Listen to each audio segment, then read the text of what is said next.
The Jew in Germany is regarded as only a guest of the people. He has offended by trying to turn himself into the host. Thoughtful Germans hold that it is impossible for a Jew to be a patriot.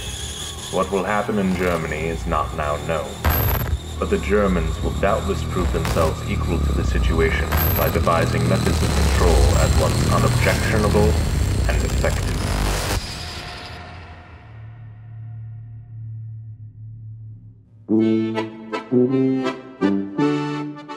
Although it quickly shifts into an alt history, Machine Games' Wolfenstein series doesn't exist in a vacuum.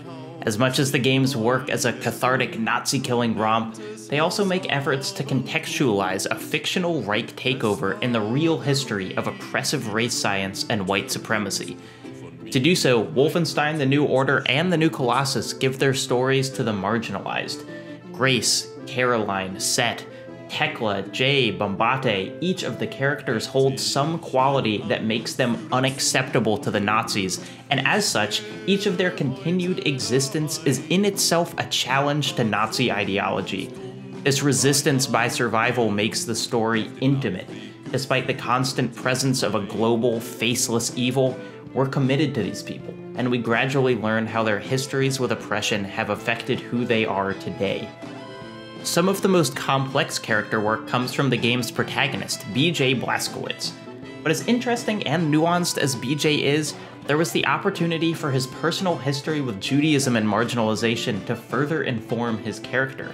By looking at the history of how Jews were categorized in the United States, particularly their history with the concept of whiteness, we can learn a lot about BJ Blazkowicz, and also see where he could have grown further. But let's not get ahead of ourselves. First things first.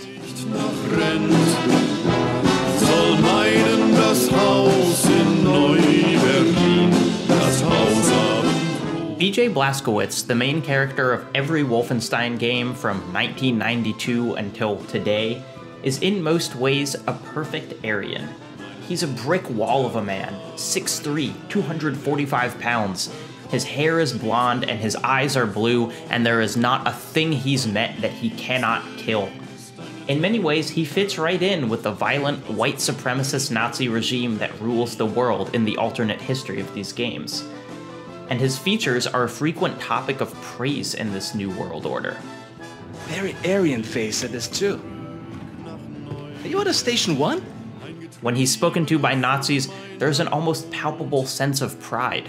We must be the superior race, you can feel, unspoken in their admiration. Look at this specimen. He's the Ubermensch, the highest evolution of man. But Blazkowicz, for all his anatomical perfection, is not the Nazi ideal. He's a Jew.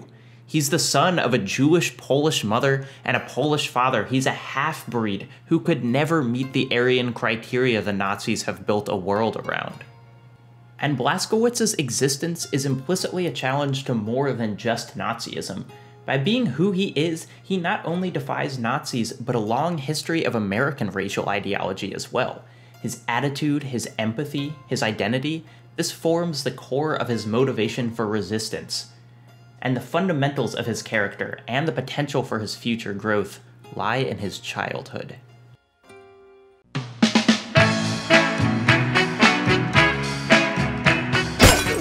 BJ Blazkowicz was born and raised in Mesquite, Texas.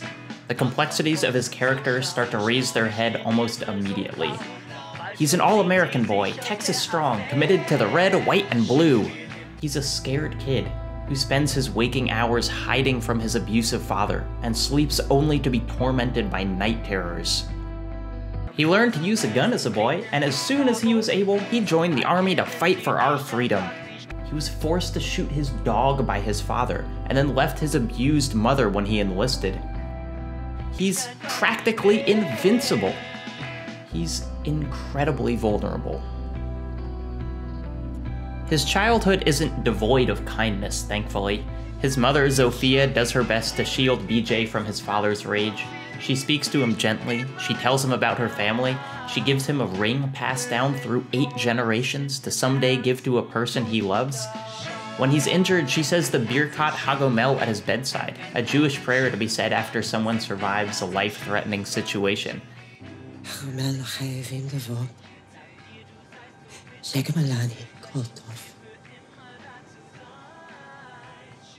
She's held on to her Judaism, and she uses it to care for her boy, but she hides it from her husband. Rip Blazkowicz, father and husband, is a businessman. At least, that's what he sees himself as.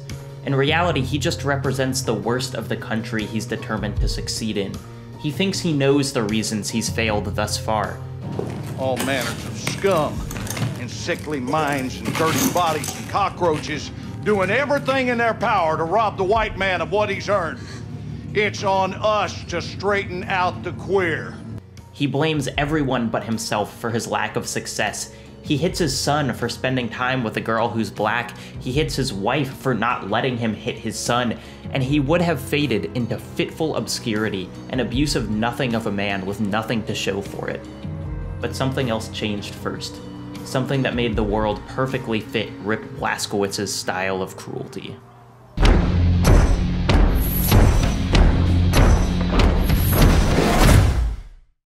Whoops! BJ Blazkowicz has been two things in his adult life: a soldier and comatose. The first time we meet him in the series, he's on a mission to kill the Nazi leader Death's Head in 1946. He fails. Failure doesn't quite get across what happens, actually. In the middle of a Nazi fortress, he's trapped with several other soldiers. Death's Head forces BJ to choose one of his squad mates to die, a Sophie's choice that will haunt him for the rest of his life. He escapes barely and is rescued by a Polish mental hospital that takes care of him for 16 years. When the hospital is ransacked by Nazis, he unvegetabilizes himself through sheer force of righteous hate, murders every fascist in sight, and then finds out some really bad news. It's 1960. 1960? Yes. I have to find a way to contact the U.S. military. I gotta find my unit, let them know I'm alive and ready for duty. There's no more war. It's over. No more military. No. The war ain't over. Look at all these Nazis walking around. They won.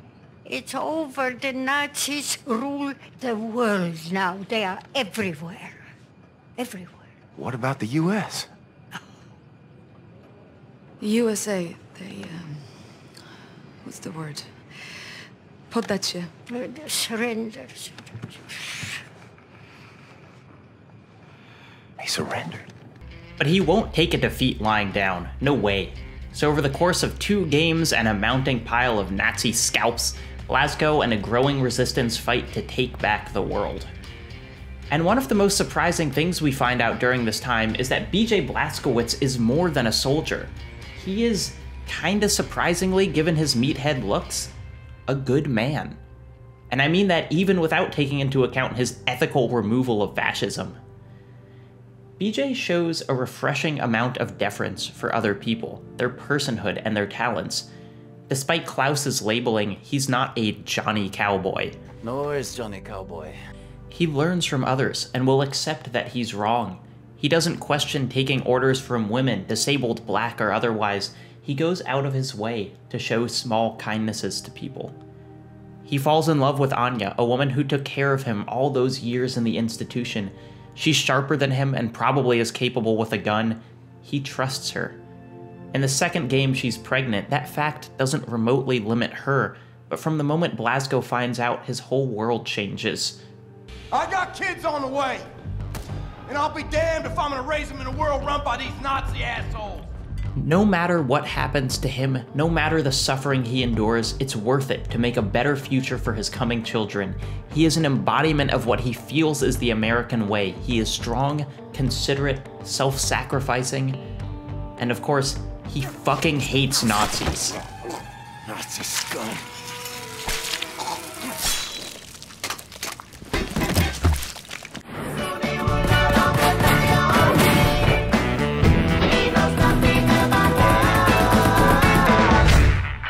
Both the New Order and the New Colossus are smart games. These are games that have done their research, that really put in time to imagine this horrifying alternate history.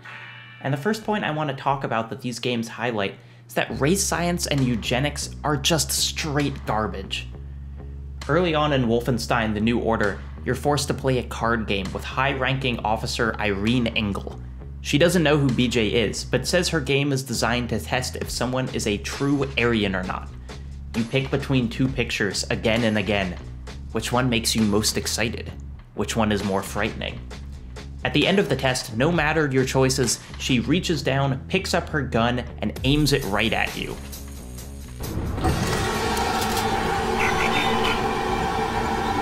Sage Ihnen etwas. Wenn Sie ein Nicht-Arier gewesen wären, hätten Sie zur Waffe gegriffen. Then she laughs. If you were not Aryan, you would have gone for the gun. Diese Bilder! Urlaubsfotos, halbe Kriegsaufnahmen. Gar nicht. She says that the game is unnecessary, that she can just pick out the impure with her naked eye. But she's wrong, of course. BJ's family is about as impure as it gets. He's a Jewish American who's currently on a quest to free imprisoned resistance fighters. Engel's test, if it had any legitimacy, any backing in actual science, should have been able to pick this up easily. But the lines that the Nazis have used to define personhood have nothing but hate to prop them up. Blazkowicz is a paradox in their ideology, a wrench in the system. He is, put simply, a superior Jew. It is no accident that the resistance in Wolfenstein is led by people who are black, disabled, Jewish, all the populations the Nazis have defined as lesser. Each victory over the Reich proves again and again that the idea of Aryan superiority is just absurd. It also makes clear that fascism just doesn't work.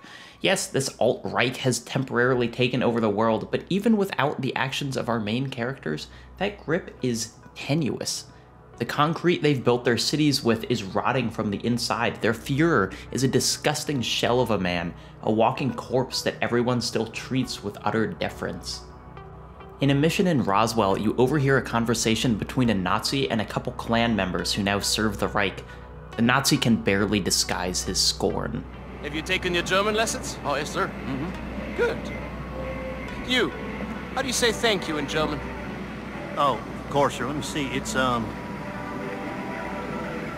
Yes. Dank. Yes, out with it. Thank you. My God. Was that all right? No, that was terrible. You're butchering my beautiful language. It's Danke schön, verdammt. Say it. Danke schön? The implication is clear. These dumb hicks are only allies so long as they have another scapegoat. Their dictatorship itself only survives by finding new enemies to stomp out, and once the blacks and the Jews and the queers are dealt with, the Nazi will turn their gaze onto someone else. Sooner or later, Nazis will need a new population to demonstrate their superiority over, and when that happens, these backwater Americans who can't even say Dankeschön correctly will be first on the chopping block. Because the time will come when, how do you say, the wheat detaches from the chaff. Fascism is a snake that eats itself, and Wolfenstein makes that crystal clear. Also clear is that pre-war America was no utopia either. We hear about the racism present in the US from before the war. We hear about it from the racists. This is a white man's world now. White man's got to keep it Christian. And we hear about it from the people that racism was perpetrated against. That's not the America I fought for. Really? I was little, my mother wanted to take me to the picture show, but we had to go in through the fucking colored entrance. I wanted a hot dog and a lemonade, but the sign says we don't serve Negroes in this establishment. We learn how easy it was for America to flip into full-on white supremacy. Sure, there was a hostile takeover, but the game makes clear that it wasn't particularly hard to win over white Americans. White America, though? They done packed up and given in. See, I guess they don't have the fighting spirit no more. Nah, they just do whatever the fucking Führer tells them to do. Most simply accepted that things would be better if they just went along with it. Slavery exists again now, but for moms and kids getting milkshakes in New Mexico, that's not so pressing of a concern. And this American apathy, this is where BJ Blazkowicz runs into a little cognitive dissonance, because Blazko has in many ways defined himself against Nazi ideology. The Nazis are uncaring, but he's empathetic. They are white supremacists, and he's an egalitarian. They're German, and so he leans hard into his American identity. But an American identity is complicated, really complicated, and ultimately this is where BJ's self-identifying falls short, because what he doesn't fully understand is that the America of his youth isn't a refutation of Nazism. Not at all. If Blazkowicz was to return to that America, his Jewish heritage would make him lesser by definition. In fact, the Aryan supremacy that fuels the worldwide Reich is directly inspired by the country that BJ calls home.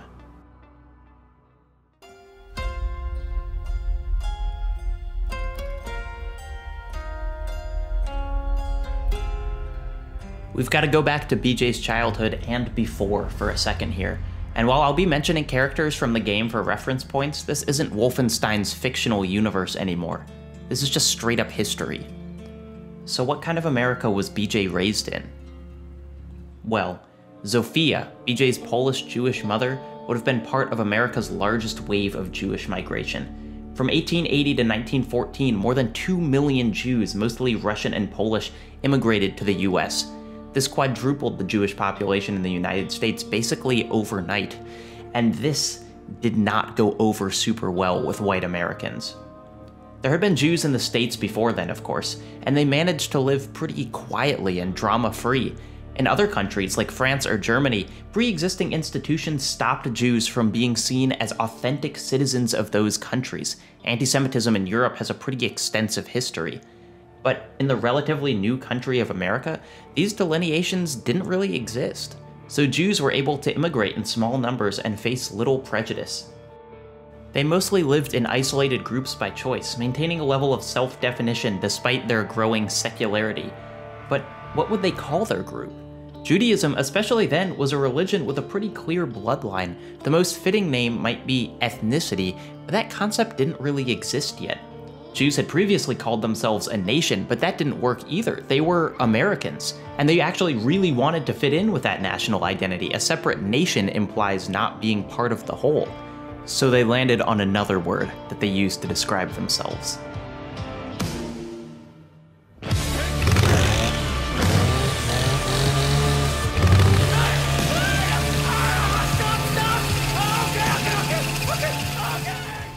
As much as Commander Engel and the white supremacists of the world like to think they have it nailed down, race is a really slippery concept. It's socially constructed, of course, but even within the individual societies that construct it, it's never really pinned down. Check out some censuses. Scrolling back through America's history of how many people are there and what are they like paints a wildly varying portrait of how we've tried to group the other. Because there's always been a checkbox for white people, but everyone else has been faced with a form that changes radically depending on the decade.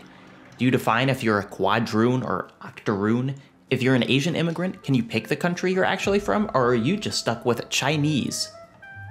So Jews decided they were a race, but the white people in charge, the ones who made institutions and decided census categories, didn't really care. Let them do whatever they want. There are only a handful of them anyway. They're not black, they're not Chinese, so they can be white. In fact, Jews were sometimes used as an example of outstanding white achievement. Some white Americans cited the continued survival of the Jewish people as proof that they exemplified white power and superiority. The argument went that so many people tried to kill the Jews, but no one had done it successfully. They must be smart to survive all that hardship, and if they're smart, they must be white. But this luxury of acceptance didn't last forever.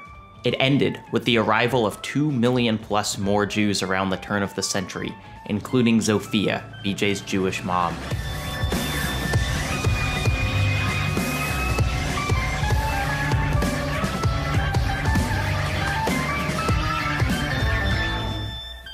Jews moved into New York hard.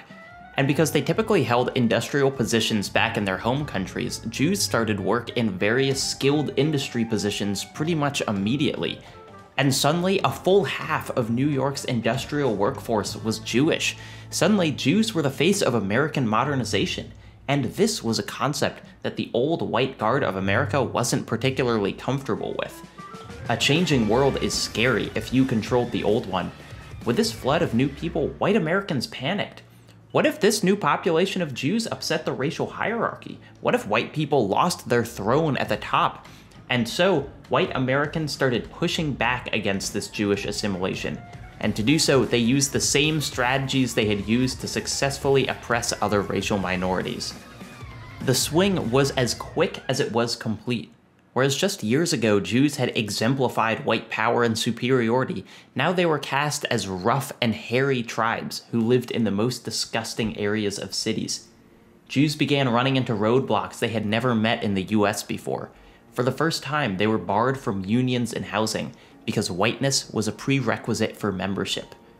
To emphasize their inferiority, whites made strong efforts to align Jews with Black Americans, who, of course, were experiencing their own oppression at the hands of white Americans. Anti-Semitic comics started to draw Jews with larger lips and kinky hair. In 1913, a mob in Georgia broke into a prison and lynched a Jewish man imprisoned there. The next day, the local newspaper headline read, "The next Jew who does what Frank did is going to get exactly the same thing we give to Negro rapists." The turn against Jews wasn't just social, it was backed up by the bullshit race science of the day. The Passing of the Great Race was an extremely widely read book by an American writer named Madison Grant. It got 4 editions and was translated into several languages, and notably, it roped Jews into existing thoughts about miscegenation. The cross between a white man and an Indian is an Indian. The cross between a white man and a Negro is a Negro. And the cross between any of the 3 European races and a Jew is a Jew.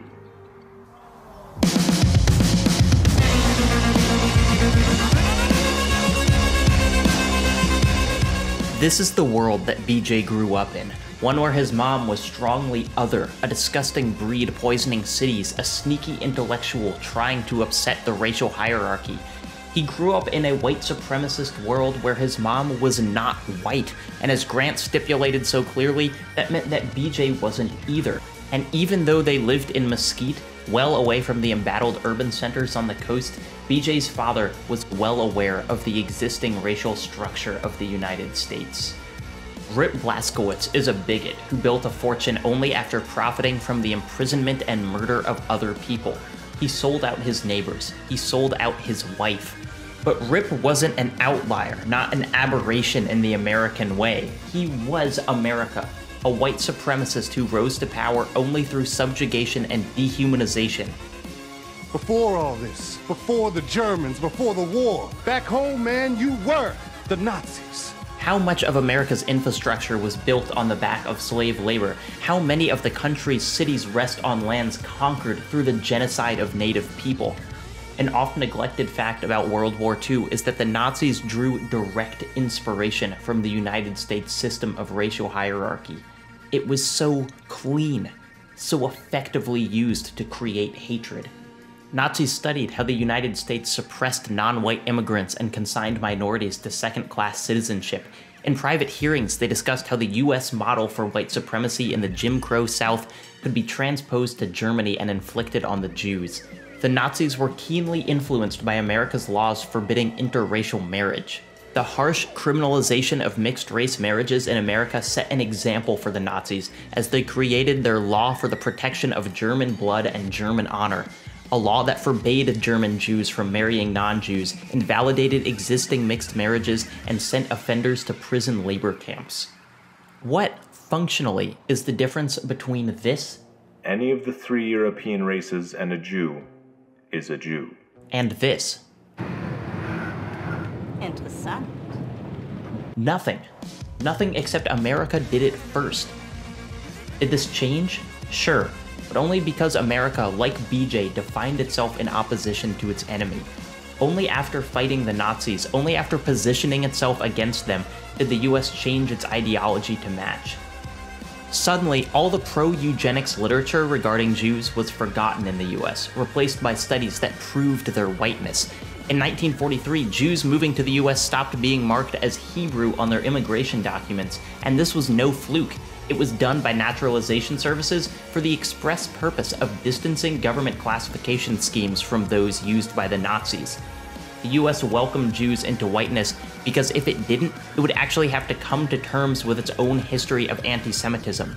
White America fell all over themselves to distance their ideology from the Nazis, to create a clear distinction that fell in line with the actions of America's military. But consider this, World War II and the Holocaust are the first time in American history that the mass criminalization and killing of a non-white population actually went against the interests of the United States. It took fighting on the other side of a Holocaust for white Americans to change their ideology, but there was no reconciliation, no apology. We can see what a flexible construction whiteness is here. White Americans just suddenly developed a sort of cultural amnesia about the worst of their anti-Semitism. Jews weren't white before the war, now we are.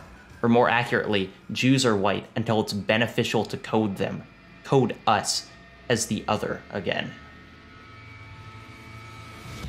What swings one way can easily swing the other. This game showed us that even the Klan's purity isn't guaranteed under a fascist gaze. The concept of whiteness in America, in Germany, has never been about skin color. It's about exerting power. Blazkowicz isn't fighting for that America, no way. That America has found its home on the Nazi-choked streets of Roswell, on the irradiated shell of New York, and in the desperate American actors begging to participate in Nazi propaganda films. Mein Führer, I'm from Arizona.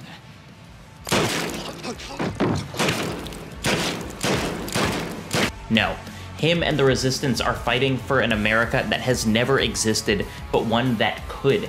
That's what makes the revolution of these games so electrifying. It's why, despite happening in an alternate history, it feels like it speaks so clearly to today's struggles. There is no regression in Wolfenstein's resistance, no longing to go back to the good old days. It's hard to think of anyone in their group who would have had full rights in the world before. Blazko has to fight for a new reality if he wants to truly succeed. Him, his friends, his future daughters, they're depending on it. But does he know this? I'm not really sure. He certainly knows what he's fighting against, but the full scale of his resistance, I think, eludes him. And I think there's an easy fix for this.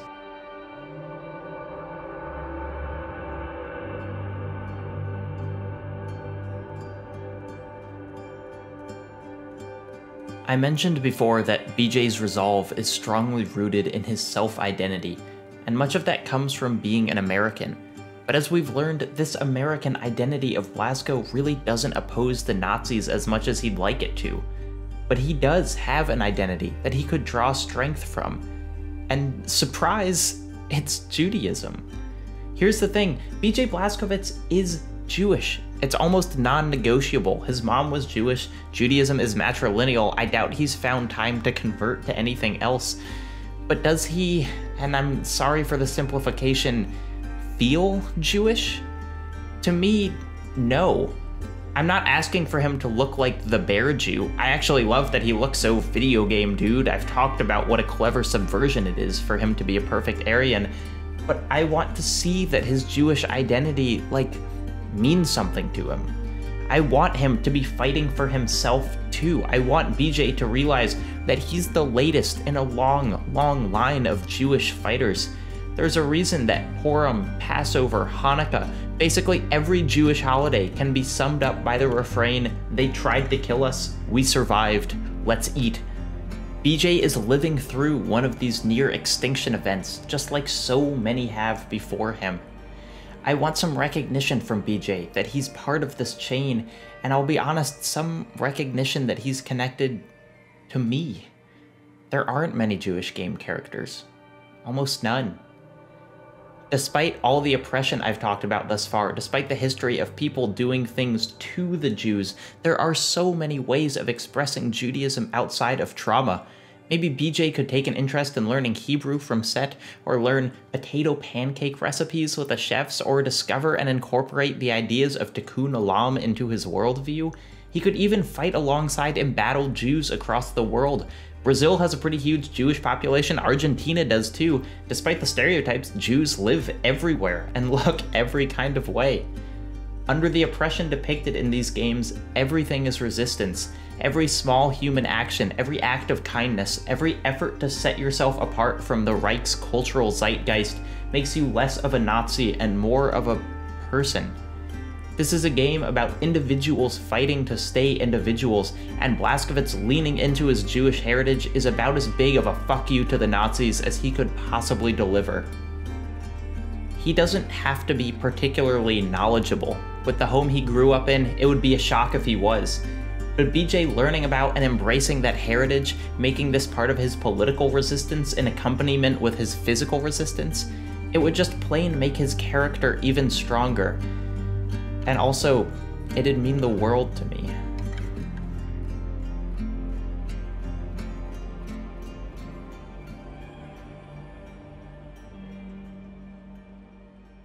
So originally, I was going to release this video a couple days ago, and then on that day, 49 people were murdered by a white supremacist in mosques in New Zealand.